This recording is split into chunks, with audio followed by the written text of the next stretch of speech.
Call the meeting to order. Do we have any citizens or public comments? Can you come in the meeting? Okay, welcome everybody. I just slide down. Consideration of approval of the agenda. I'd so move, Your Honor. Second. Clerk call the roll. Starr. Aye. Yeager. Aye. Friesman. Aye. Malero. Aye. Agenda is approved as submitted. Consideration of approval of the minutes of the October 11 and October 16 meetings. Any discussion or questions? I would so move, Your Honor. Second. Clerk will call the roll. Yeager. Aye. Friesman. Aye. Malero. Aye. Starr. Aye. Minutes of the October 11 and October 16 meetings are approved. Consideration of approval of the consent calendar. Any questions or comments regarding the consent calendar? I would so move, Your Honor. Second. Clerk will call the roll. Friesman. Aye. Malero. Aye. Starr. Aye. Yeager. Consent calendar is approved as submitted. Okay, business of the mayor. We have a couple of proclamations, starting with American Education Week. We have American Education Week here. You can state your name. Hi, I'm Janisha Garden. I'm Angie Holzer. I'm the president of the Charles City Community Education Association. And can you tell us about your proclamation? American Education Week is next week, November 13th through the 17th, and nationwide we just celebrate public education. And not just for teachers, but all staff, whether it be cooks or bus drivers paraeducators, everybody. We'd also like to thank the community for all the help they do, all the work they do, all the businesses that support us at the schools. It just makes our jobs easier, and it's really helpful for the students all around. So. Okay, do we have any questions of the... Do you have anything special planned during the week? I'm not sure. Like there's days where you could invite parents in if you have activities going. Usually there's some sort of treats. Okay. Just curious. Yeah. Treats? Did you say treats? We usually have businesses that bring in treats, different banks or businesses that do that at the beginning of the year, and then sometimes during these special times. Sure. I went to the play Friday night, and I was so impressed with the quality of that play. I've watched them for 30 years, 50 years now, and I think that was as good as I've ever seen. One of my favorites Very as good. well. Okay, well, have a seat. We'll get to you in a minute. All right, thank you. Next to Veterans Day. Yes, my name is Art White, and I'm here today after a proclamation for Veterans Day. I would invite everybody to be there because Mr. Lundberg has quite a few things set up. There's going to be a flag for each branch of the service. There's going to be a speaker there, and I think it's going to be good. We're asking all veterans come up there, and I think Mr. Lundberg has a program all set up, and I invite all of you to be up there if you can. He'll have a very good program. Could you tell us where and... It's going to be at the new middle school, and there will be a flag there, as I say, from all the different branches of the service. So Mr. Lundberg has a lot of things lined up, so I think it'll be in your interest to go up there and just really see what's going to happen. The time and date. Yeah, time is, I think it starts at 9:45. Starts at 9:45. And there is transportation there. If you're not able to get there On Veterans Day. Yes, Veterans Day. And if you're not able to get there... Not Veterans Day, yeah, sorry. it is Veterans Day. Well, I thought it was Night. Thursday. Night, yeah. See, that's Right. why I'm asking these questions, Okay? to clarify that point. Is it the 9th or the 11th? Night. It is the night. Okay. That's something that I think is a bit of confusion out there. It is. If you look in the paper, he's had it in the paper and telling you when it is. And like I say, if you have some trouble with transportation, there's going to be some help there. So, Okay. any other questions? We'll be with you in a second. I'd so move for both proclamations, Your Honor. I would second. Any further questions? Clerk, call the roll. Malero. Aye. Starr. Aye. Yeager. Friesman. Aye.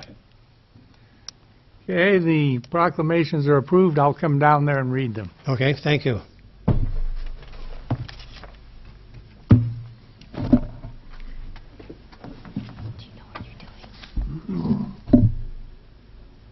Trudy? Yes.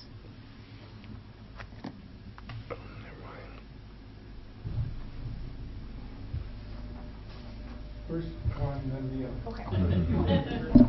Ladies before gents. And I'll let you sort that out. Come on up.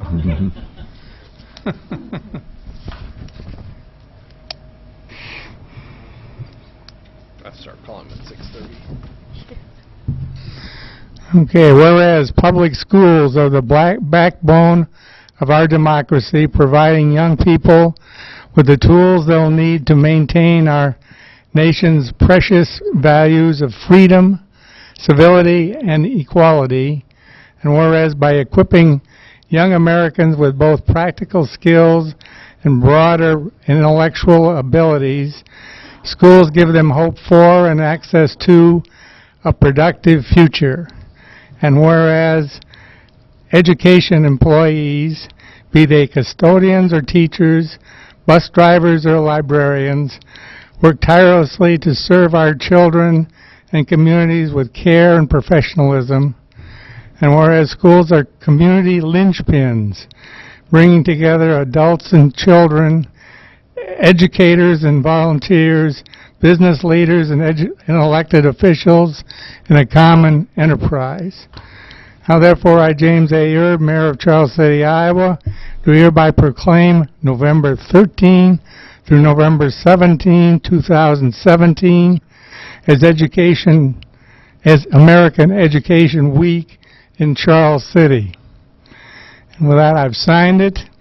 We all know the terrific job that you folks are doing with our children and for our community. So we continually are impressed, as was mentioned about the play, but in so many other academic ways that you're basically cutting edge on a lot of things at the school right now. So thank you very much.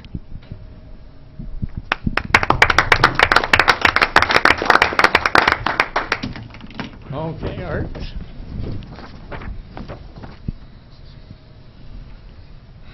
We've done this before. We've done this dance before.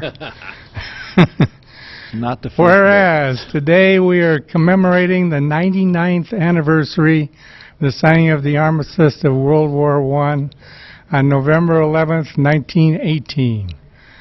And whereas as Americans we should have an abiding faith and pride in the ideals and strength of our nation, in our democratic promises, and in the men and women who have served our country well in both peace and war, dedicating ourselves completely to preserving these virtues for future generations. Whereas the United States Congress designated November 11th of each year as Veterans Day, asking each citizen to observe this day with appropriate ceremonies and to stand united in defense of our ideals and freedoms. Now therefore, I, James A. Erb, Mayor of Charles City, Iowa, do hereby proclaim November 11th, 2017 as Veterans Day to be celebrated in the city of Charles City on November 11, 2017, and ask everyone to remember that this nation was founded on the principle of individual freedom.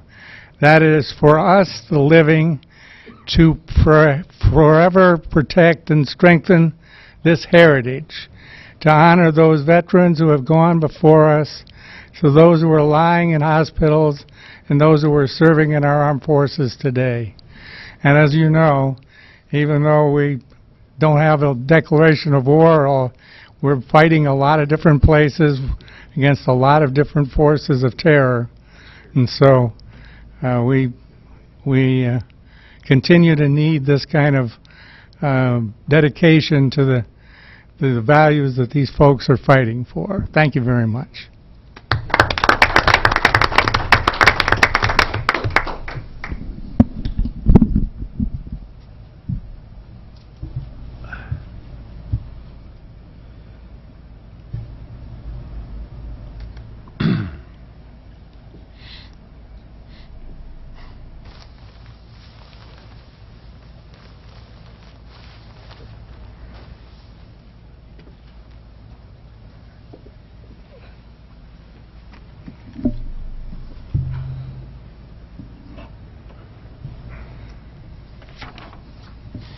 Next, I have an appointment to make. Yes, and I need to apologize. I did not hear the mayor correctly. That should be Keisha Cunnings, not Cummings. I need to get my ears cleaned. So I apologize to Keisha for having her name wrong. So, I agree to that. yeah. As indicated, I'm proposing Keisha Cunnings to fill the remainder of Mike Shear's term on Planning and Zoning Commission, which is going to lead to a fairly quick turnaround in terms of reappointing her. But here's some of the detail. She's been a resident of Charles City for 8 years, has 5 children, and works in the Charles City schools as an aide and the dance team coach. Also works at Quick Star and participates in Be the Bridge organization, the Back to School Bash, and just overall very active in the community, and lives over on Court Street. I think she'll make a fine addition, and in addition to everything else, we need some gender balance in this particular group, and so this will help with that as well. So that's my proposal for this appointment. Keisha was recently honored, wasn't she, Your Honor, with In the paper? in the paper? Yes. I'm very comfortable with Keisha, and I would so move. Second. Clerk, call the roll. Starr. Aye. Yeager. Aye. Friesman. Aye. Malero. Aye. Okay, the appointment of Keisha Cunnings is approved. Next up is a request for street closures for holiday lighted parade. Discussion. Good evening, Mark Wicks for Community Revitalization. This is our annual holiday lighted parade we do each year. It'll be Friday, December 1st at 6 o'clock. We are again requesting the same route as last year, where we'll have the parade line up at 5:30 on Blunt Street there by Central Park, between our office and the park. They will go down North Jackson a block to Ferguson, cut over to North Main, go down Main to Riverside, and back up to North Jackson, just past the park. Questions? You've been broadening out, or there's been more participation in this parade over the years? I've noticed This is that. a fun one. It's free and open to anybody. The only requirement is that your entry be lighted, and this year's theme is a Storybook Christmas. This also heralds the official arrival of Santa, and the Santa house will be open in Central Park immediately following the parade. Pretty much same route. It's been Same Last- route as the last 3-4 years. 3-4 years. I'd so move. Second. The only problem they have is getting me up into the One more time. Okay, any other questions? Clerk, call the roll. Yeager. Aye. Friesman. Aye. Malero. Aye. Starr. Aye. Thank you. Thanks, Mark. The request is approved. Next is a public hearing on ordinance 1109, an ordinance amending sections 8, 7, 17, 19, and 18 of the zoning ordinance of the City of Charles City, Iowa, 2015, by adding a definition for consumer fireworks and by adding the sale of consumer fireworks as a principal permitted use in B-4 Highway Service Business District and M-2 General Manufacturing District, and as a special use in the M-1 Light Manufacturing District and B-2 General Business District. Open the hearing. We have an affidavit of publication. Yes, Your Honor. Any written comments or objections? None, Your Honor. Any oral comments or objections? I'd so move to close the hearing, Your Honor. Second. Clerk, call the roll. Friesman. Aye. Malero. Aye. Starr. Aye. Yeager. Okay, the hearing is closed. Consideration of the second reading of Ordinance 1109, discussion. Yeah, well, Ordinance 1109, that will restrict fireworks sales throughout the city, and it will allow permitted use in a B4 Highway Business Service District and M2 General Manufacturing District. The special use will be allowed in a B2 district as well as an M1 district. Now, special use process is reviewed through the Board of Adjustment. Now, on Monday, October 16th, the Planning and Zoning Commission, they met and they held a public hearing on this matter, and they are recommending that the City Council approve this ordinance. The public hearing was held tonight, so I would recommend the approval of the second reading of Ordinance 1109. Further discussion or questions? Most of these adjustments to this are made kind of as a result of other things that have happened within the state since this all kind of got started a year or so ago. Yes. I mean, And, well, in oversimplifying it, I guess. But Yeah. And in fact, we actually started this process under Ordinance 1106, but that's been discontinued because at that time we weren't including a B2 district, it was just B3.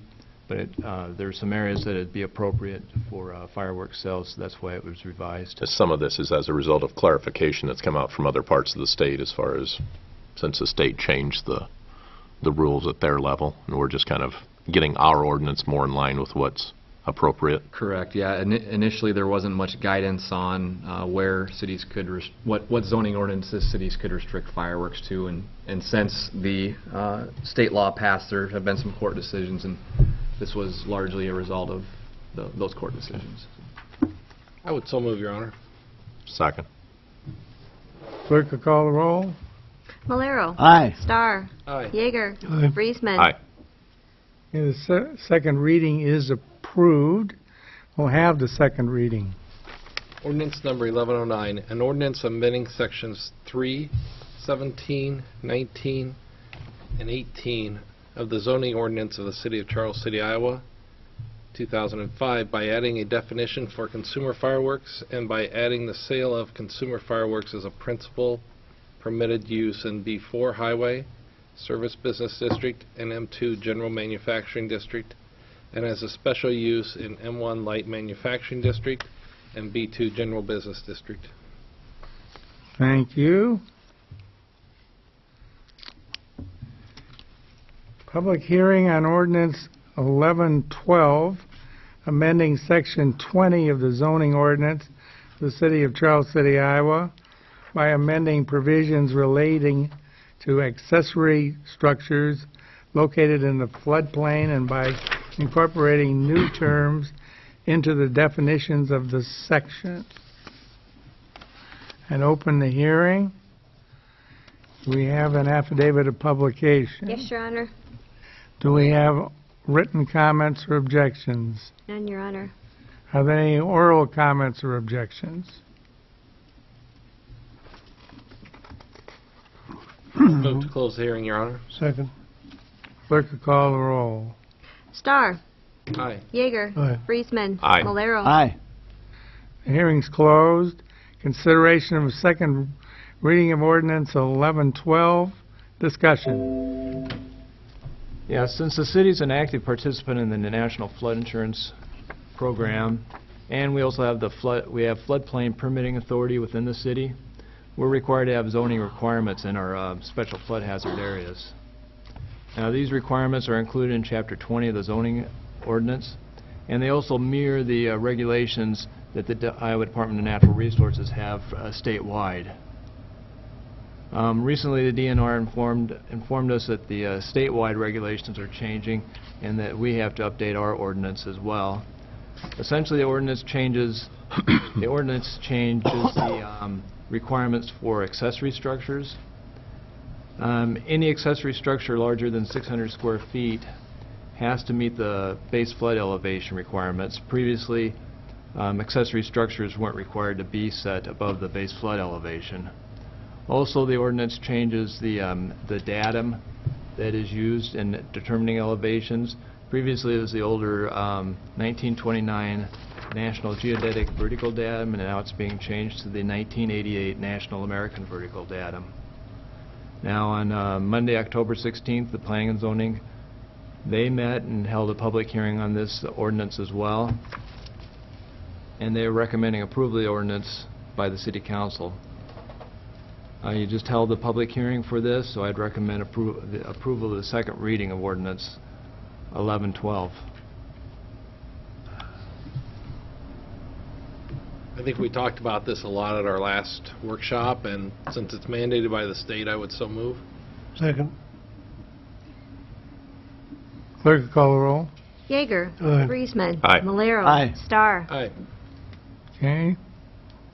The motion is approved. Going to have the reading of the ordinance. Ordinance number 1112, an ordinance amending Section 20 of the zoning ordinance of the City of Charles City, Iowa by amending provisions relating to the accessory structures located in the floodplain and by incorporating new terms into the definition of the section. Thank you. Consideration of the first reading of ordinance 1114, amending paragraph 4, bond required, section 135.09, excavations of the Charles City's Code of Ordinances for the purpose of correcting and amending the bond amount required for excavation work disturbing streets, parking, or alleys. Discussion. We recently discovered a typo in our Code of Ordinances. This bond amount should have been $5,000. It was printed in there as $50,000. So this is merely just a correction of a typo. So staff felt that you guys would be comfortable waiving the second and third readings and just going ahead and passing this ordinance so we can get that change made in there to correct that typographical error. So this actually lessens the burden on the contractors doing work. Correct. Based on that, I would so move for ordinance 1114. Second. Okay. Clerk will call the roll. Friesman. Aye. Malero. Aye. Starr. Aye. Yeager. Aye. Okay.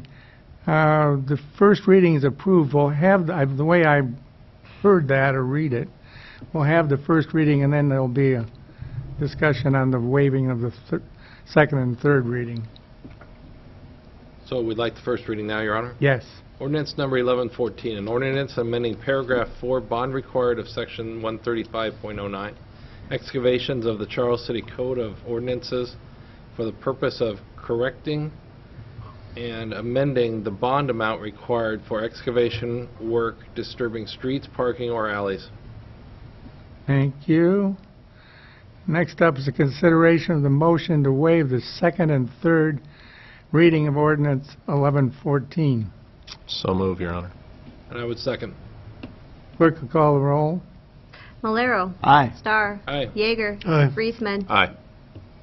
Okay, the second and third readings are waived. Consideration of a motion to adopt and publish ordinance 1114. Any discussion? So I moved. would so move, Your Honor. Second. Clerk will call the roll. Starr. Aye. Yeager. Aye. Friesman. Aye. Malero. Aye. Okay, the ordinance is adopted and will be published. Consideration of the third and final reading of ordinance 1111, adopting new chapter 52 of the Charles City Code of Ordinances, providing for procedures for abating and remedying unlawful activities that repeatedly occur at properties. Discussion. Yeah, here tonight we have the third and final reading of our repeat or chronic nuisance ordinance. And basically this ordinance, it's designed to allow for a process to allow the city to abate unlawful acts that occur on properties where law enforcement is called in on a repeated basis. We really want to try and get our hand on arms around repeat calls to places for law enforcement, and so this nuisance abatement ordinance is designed to address that. So whether it be public disturbances, fights, brawls, harassment, sale, manufacture of controlled substances, firearms, fireworks, all those type of things, and others. If there's 2 incidents within a 12-month period, the property owner gets contacted by the chief of police to work out a plan for abating that nuisance in the future. If a third occurrence happens within that 12-month time frame, definite action has to be taken by that owner to abate the nuisance, or they're subject to a municipal infraction of $750. So we've crafted this ordinance after several other communities. We looked at the one Mason City had, Dubuque, Waterloo. We even took some of what Portland, Oregon had used to craft this. So with that, we feel that this is at a place where it's ready to be adopted. It's something that we can enforce, and we'll provide our police department with some extra tools for addressing repeat nuisances. We have vetted this ordinance several times, and we're comfortable with it the way it is. We think the enforceability is going to work. We do. There's when it came to the definition of a property, it was one of the things we worked in as far as including not just the unit itself, but in some cases common areas or parking lots. That's incorporated in with this. That's part of what we pulled out of the Portland, Oregon ordinance. As far as the revolving 12 months, that seemed to be a pretty standard that we saw among other communities as far as the 3 times in 12 months. I think, and what it'll really help, it'll really open that dialogue between the city and property owners. And there's already been discussion, I know, with some property owners that want to work with this and see this as being a positive step forward. So I think we're comfortable as far as how this would work, and we'd be able to enforce it. Just to piggyback on that, I think Waterloo has had a similar ordinance in effect since 2013 or 2014, and they haven't had any issues with enforcing their ordinance. Ours is even probably a little bit more restrictive in that we're required to give an initial notice to the landlord before we send a final notice, so there's an extra step in there above and beyond what Waterloo has. So given what other communities have done and the results that they've been able to obtain, we don't have concerns with the enforceability of it. I think it's a step in a good direction for us. I guess I would so move. I would second. Clerk will call the roll. Yeager. Aye. Friesman. Aye. Malero. Aye. Starr. Aye. Okay, it's approved. Can we have the reading? Ordinance number 1111, an ordinance adopting new Chapter 52 of the Charles City Code of Ordinances providing for procedures for abating and remedying unlawful activities that repeatedly occur at a property. Thank you. Consideration of a motion to adopt and publish ordinance 1111. I would so move, Your Honor. Second. Clerk will call the roll. Friesman. Aye. Malero. Aye. Starr. Aye. Yeager. Aye.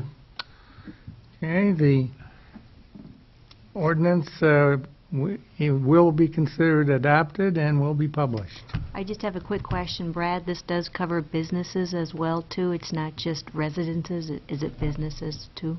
Correct, yeah, it would cover any properties. Any property? This is a community-wide ordinance. Correct. Okay. Wanted to clarify that. Thank you. Consideration of a resolution 120-17, accepting the 2016 sanitary sewer lining project and authorizing final payment. Discussion. Visu Sewer Incorporated, they were the general contractor for the 2016 sanitary sewer lining project. They've completed the construction of the project in substantial compliance with the contract documents. Now, the project completion was delayed due to work in the floodplain. The original project included lining approximately 6,100 lineal feet of sanitary sewer, mainly located in the northeast area of the city. There's also a sanitary sewer line down in the floodplain east of O'Reilly Auto Parts Store, north of the Charlie Western Trail that was lined. And this is the area that caused the delay. Last fall it was too wet for them to get their equipment in there. Then it was too cold to do the lining during the winter. And then it was not until really the summer that it dried up enough that they could get their equipment into that area. The original bid price was $177,174. We got a favorable bid, so we did negotiate a change order, and we actually added approximately 2,600 lineal feet of sanitary sewer lining. And these additional lines were on 15th Avenue and the side roads between 15th and 16th, west of the original area. Altogether, we lined approximately 8,700 lineal feet. The total cost was $247,553.75. So I'd recommend approval of Resolution 120-17, accepting the project and authorizing the final payment to VisuSewer. Discussion. Everything is fine as far as we know. Yes. They got everything. They've done work for us before in the past. Yes. This payment will come out of the sewer revenue. Yes. Was the change order in line with the kind of bid that you originally had received in terms of the per foot or whatever? It was a unit price contract, so yeah, we just added quantities, but it was still at the same unit price per the bid. So moved. Second. Clerk will call the roll. Malero. Aye. Starr. Aye. Yeager. Aye. Friesman. Aye. Resolution 120-17 is approved.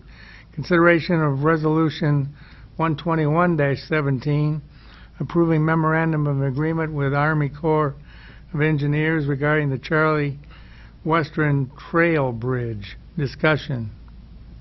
Well, the Charlie Western Trail Bridge, that has been classified as historically significant.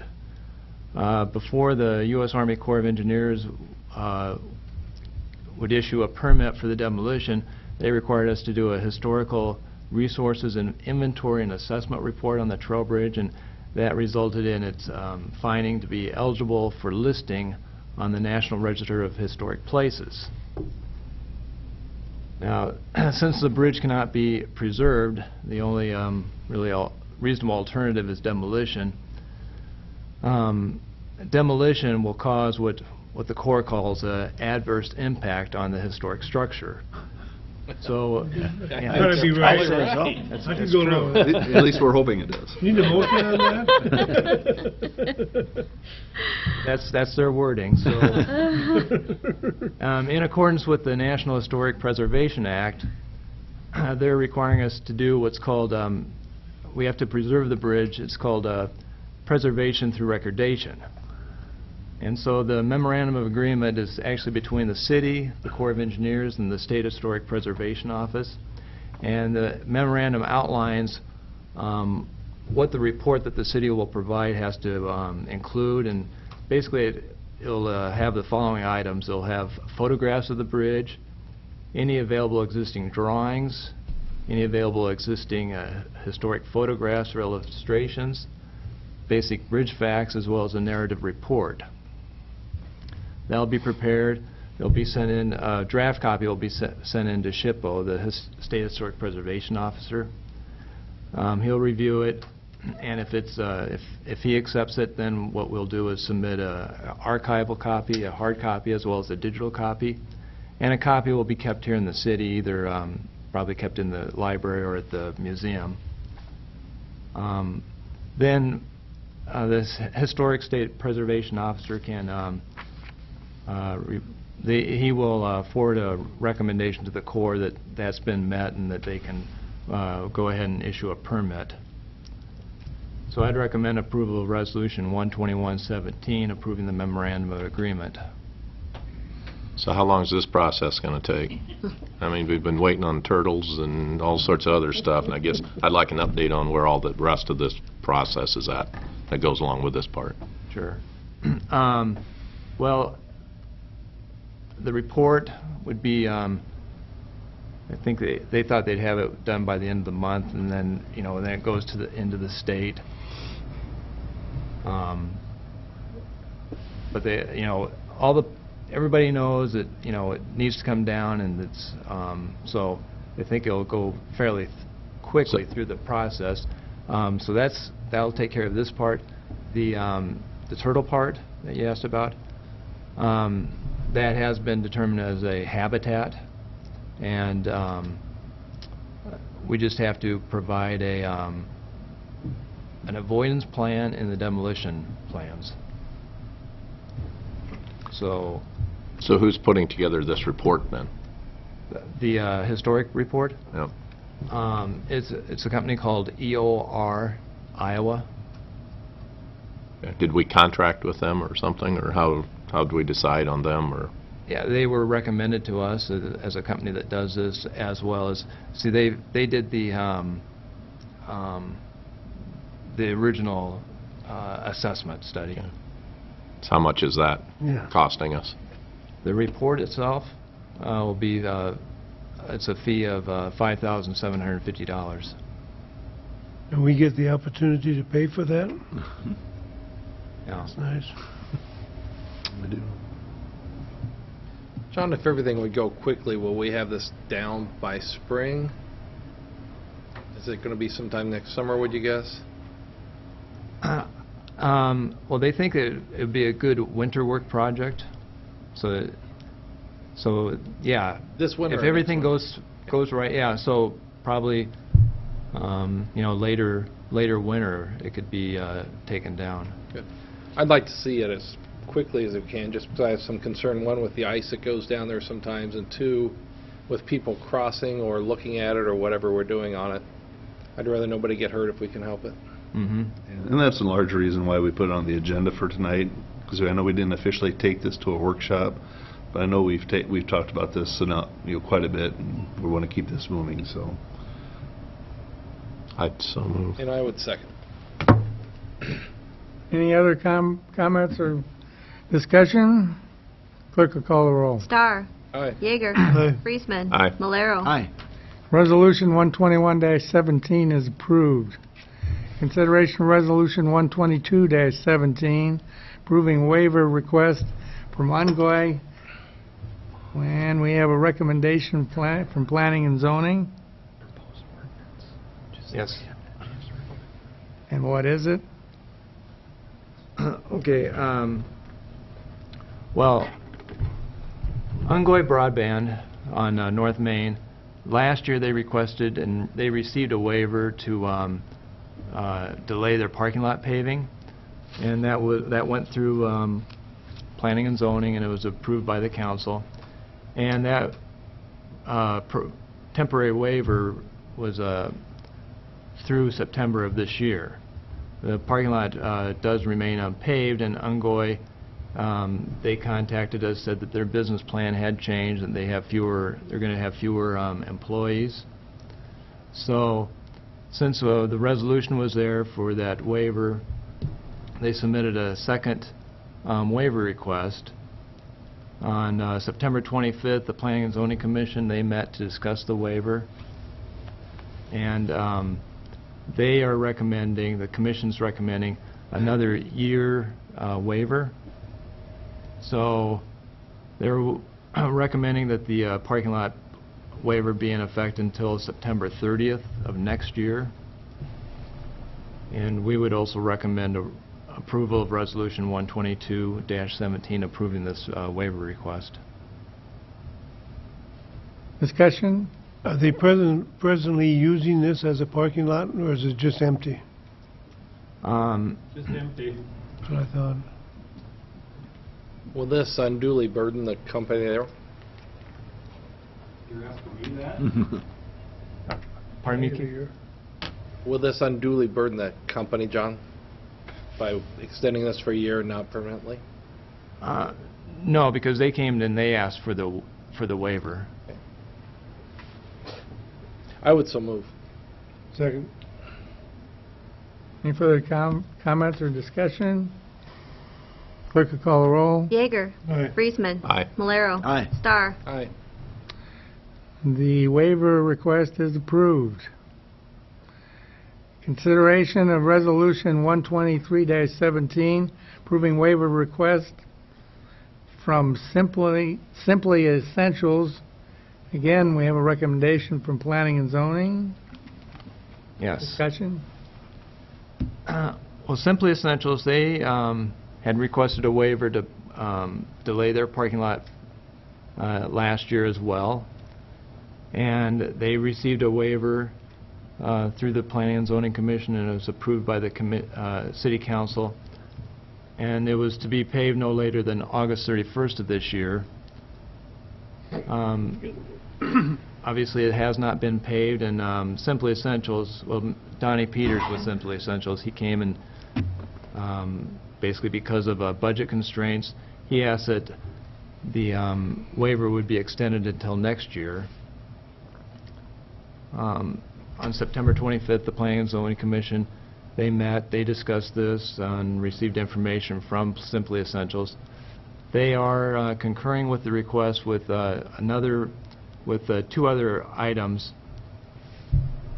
They had asked for Simply Essentials to submit plans for the parking lot here to the city no later than February of next year, and to have it under contract with a paving contractor sometime in March of next year, and then having the paving completed by August of 2018.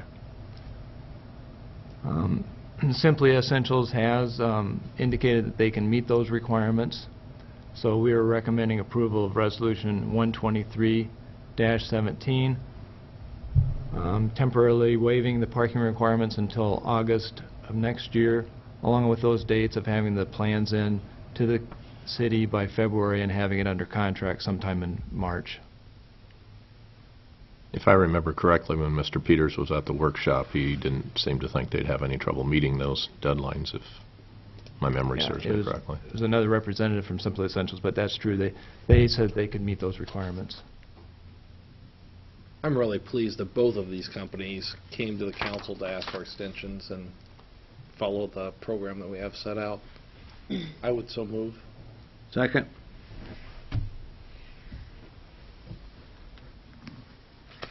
Okay. I was just glancing at, you have those two conditions in the memorandum of agreement?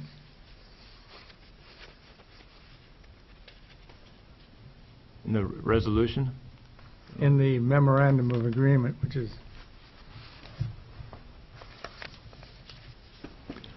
Yeah, it's in the resolution, yeah.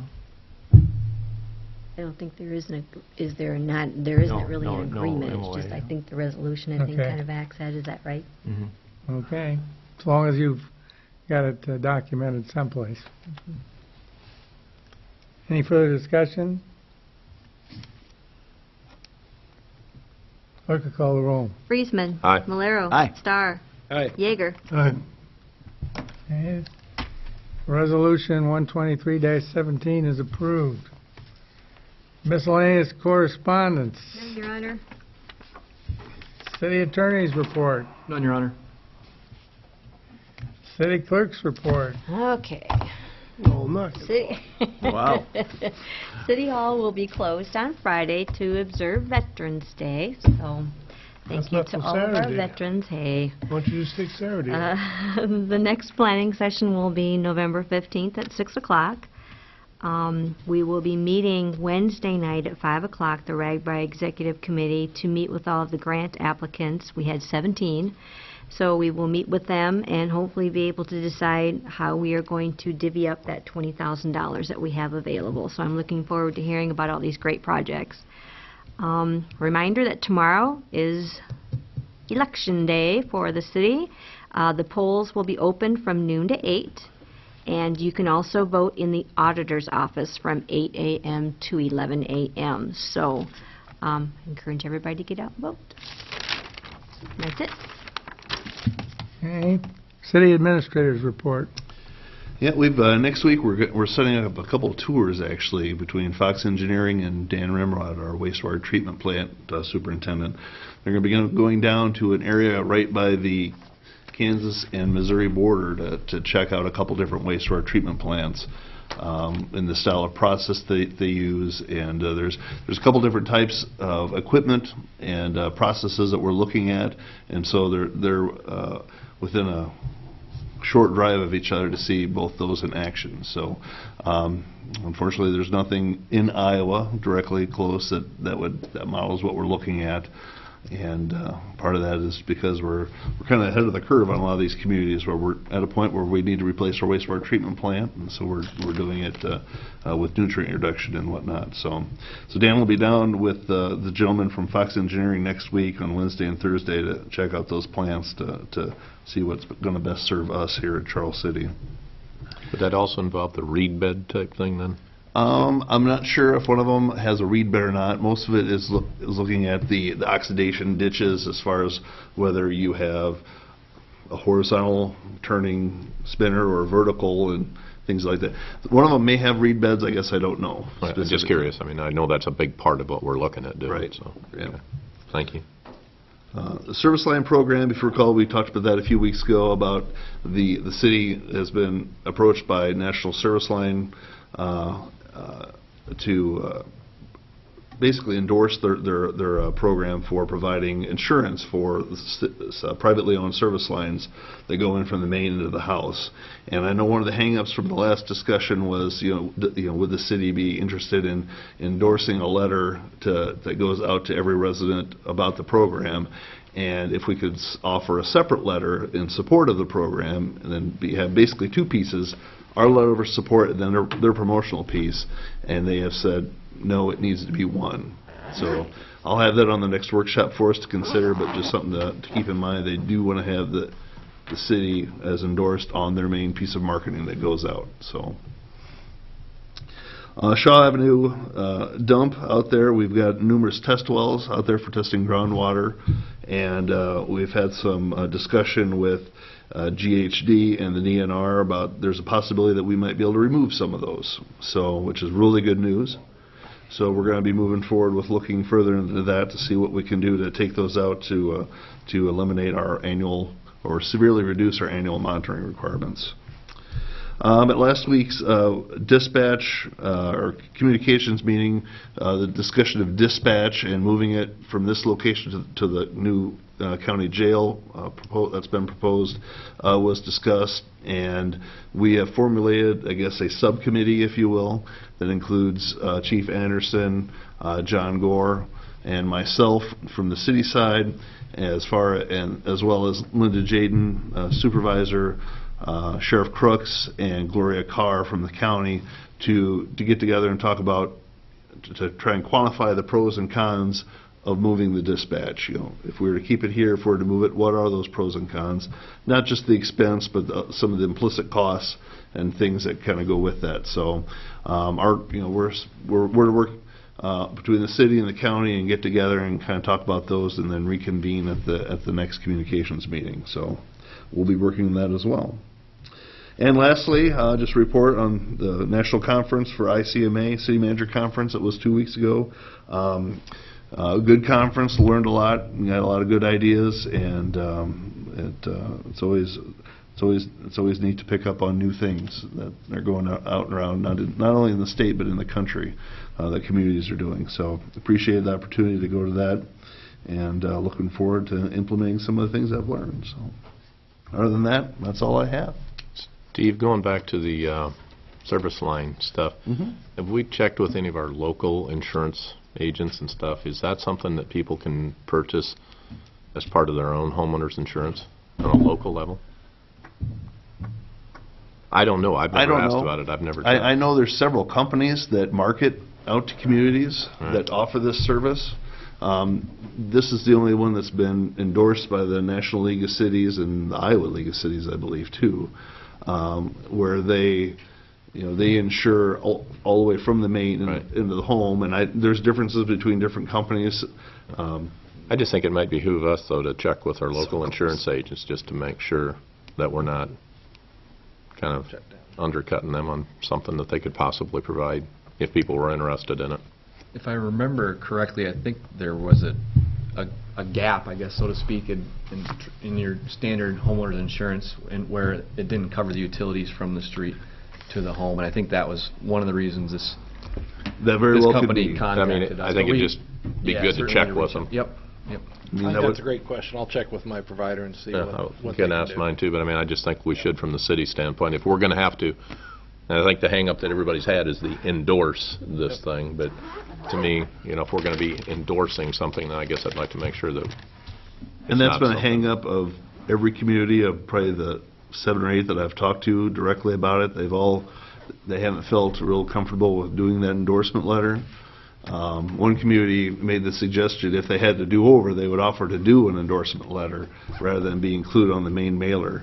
But that was after the fact, and so I did. So that was one of the main things I asked them, and they said they wouldn't necessarily prefer that. So. Okay. Thank you. Okay, any board, commission, or committee reports? The 911 and Communications Board did meet. We will be making some state mandated changes to our bylaws. One of those will include the Emergency Management Coordinator now being a voting member on the 911 Board. We're also going to re-coax the tower out here. That's about a $30,000 project. We're hoping to do it all in one day. That coax has been there since when we put it in, so we've got about 30 years out of it, and we're hoping to get 10 or 15 out of this next run. But we think that'll pick up or fix some minor issues we're having with radios. This tower here? This tower here, yeah. So you'll see a large crane come in, and they'll be moving all the cable up and down for them. What is that? How does that relate to if we change our communication center? Well, we talked about that, but there's no guarantee where the communication center is going to change. There's no understanding of how that may work. And we would rather have good communications for a couple of years, because I think it'll be at least a couple of years out by the time they get a building built that would house the communication center. So we'd rather step up and get this taken care of now when we have the need, instead of letting this become an emergency. This is a pretty important piece of equipment in that whole chain, and Yes. it needs to be there, it needs to work. And we've replaced a massive amount of equipment in the last 5 years, and this is really the last piece of that.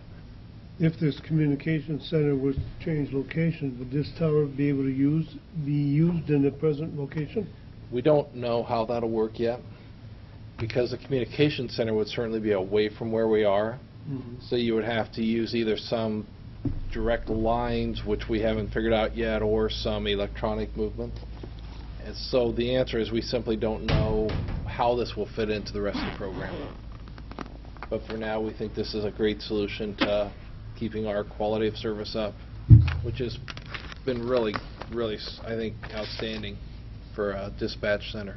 Well, we're spending approximately $30,000 for maybe 2 or 3 years. Maybe. If we don't relocate.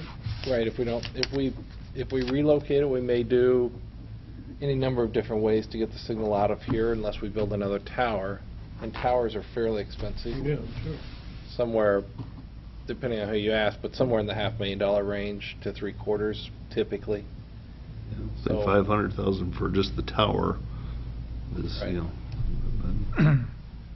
So we think this is a good investment in the safety of our citizens. This tower serves not only the police department here, but the sheriff and the ambulances and the fire departments throughout the communities. Other reports? Is there a motion to adjourn? So moved, Your Honor. Second. All those in favor signify by saying aye. Aye. Those opposed, we're adjourned. I wanted to stay for long. You can certainly keep sitting right there if you want. Daniel? The polls open are from noon to 8 tomorrow, and they can vote in the auditor's office from 8 to 11.